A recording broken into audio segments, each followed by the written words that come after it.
আসসালামু আলাইকুম। কেমন আছেন আপনারা? আজকে আমি একটা বাস্তব ঘটনা শেয়ার করতে যাচ্ছি, যা আজ সকালেই ঘটেছে। ইন্টারনেট সার্ভিস দিতে গেলে নানান অভিজ্ঞতা হয়, কিন্তু আজকের ঘটনাটা একটু অন্যরকম। আজ সকাল 10টার দিকে হঠাৎ করে চারুয়া গ্রাম থেকে আমারে গ্রাহক ফোন দিলেন।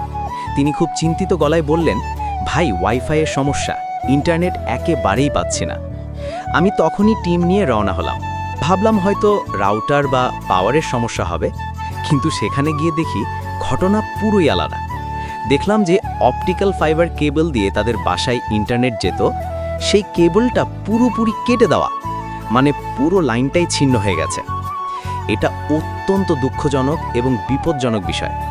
অপটিক্যাল ফাইবার কোনো সাধারণ তার না, এটা সেন্সিটিভ। এটা কাটলে শুধু একজন না, অনেক গ্রাহকের লাইন একসাথে বন্ধ হয়ে যেতে পারে। কাজ, পড়াশোনা, অনলাইন ব্যবসা সব আটকে যায়। লাইন পরীক্ষা করে বুঝলাম এটা কোনো দুর্ঘটনা না, ইচ্ছা করেই কেউ কেটেছে। তারপরই আমরা নতুন কেবল জোড়া লাগালাম, লাইন টেস্ট করলাম, সব ঠিকঠাক করে দিলাম। গ্রাহকও বুঝতে পারলেন এমন সমস্যা হলে দ্রুত জানানো কতটা গুরুত্বপূর্ণ।